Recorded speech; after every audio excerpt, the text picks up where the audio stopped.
Slovakian COVID-19 vaccine adverse reaction study shows a 500% surge of incidents reported in the first half of 2021, following the release of the COVID-19 vaccine.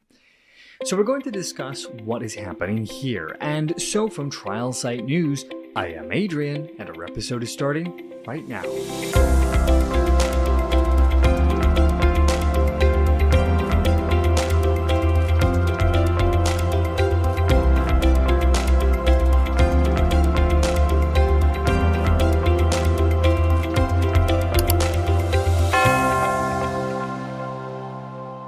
So, investigations into the incidence of severe adverse events and COVID-19 vaccine-related injuries has continued into 2023.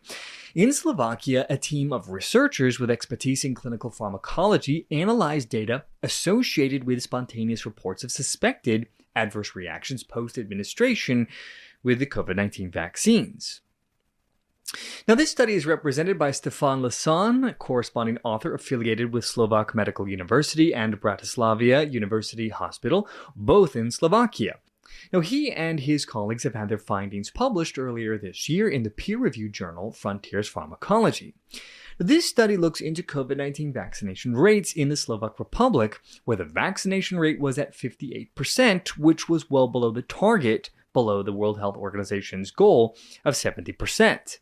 Now, one of the primary reasons for hesitancy in this Eastern Europe nation was concern about serious adverse events. People were concerned about this. They wanted to know.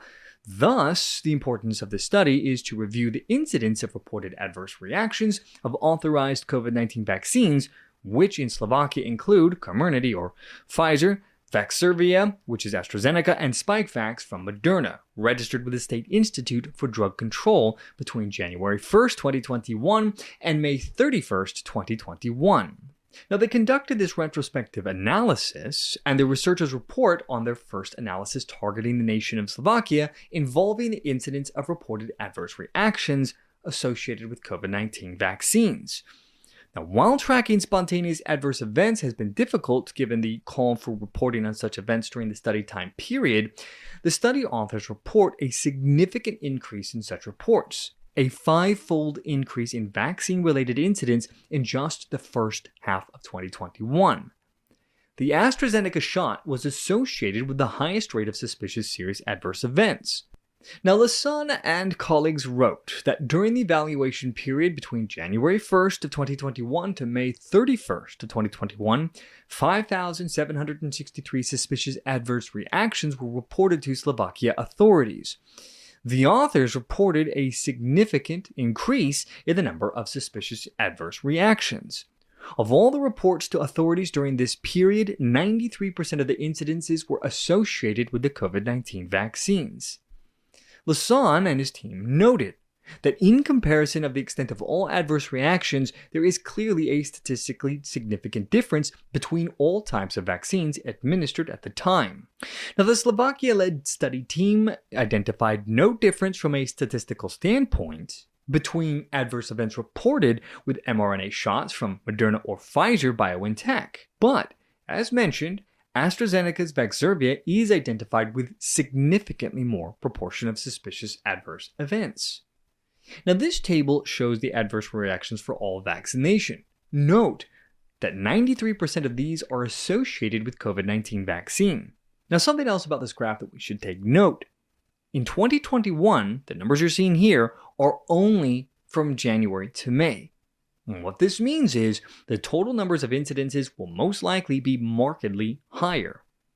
So let's talk about study limitations here. This study is deemed a pilot analysis, and so because of that, it will have some important limitations to the study. Above all, the absence of several data points represents a setback worthy of mention here. The sum of available data from reports of suspected adverse reactions from the SIDC database may differ from the real number of manifested adverse reactions in the Slovak Republic due to the following reasons. First, the low rate of reporting of suspected adverse reactions in clinical practice, primarily by healthcare professionals. Next, the incompleteness of clinical data in reports, meaning gender, accurate identification, vaccines, etc. Then we have missing data on comorbidities of the enrolled cases, with the exception of fatal adverse reactions where they were actively traced. There was also failure to include invalid reports of adverse reactions in reports sent by marketing authorization holders in the Slovak Republic and the European Union. Then we have incorrect evaluation of the causality of adverse reactions by patients or healthcare professionals. Next, stimulated collection of adverse reactions or even financial motivation of patients due to requests for financial compensation for adverse reactions. And then exact data on the manifestation of adverse reactions in clinical practice can only be obtained in a strictly controlled set of patients, a clinical trial. Now, despite the astronomical surge in reported events, the study authors reminded their readers of the context of the COVID-19 vaccination program.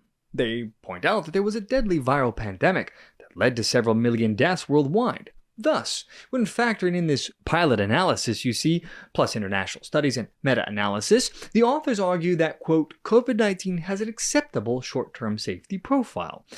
At the same time, further studies and long-term follow-up at the population level are recommended to further define the safety, especially long-term, and the profile of vaccines against COVID-19.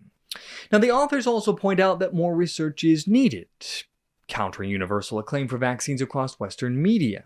The Slovakian-based team wrote that safety profile of the relatively recently introduced vaccines against SARS-CoV-2 virus still needs to be clarified in a changing environment of a growing target population with a variety of characteristics potentially influencing the outcome. And naturally, we'll be keeping an eye on future studies like this going forward. And that, my friends, will bring our episode to a close once more. As always, thank you so much for joining me on the program today. From Trial Site News, I am Adrian, and I will see you all next time.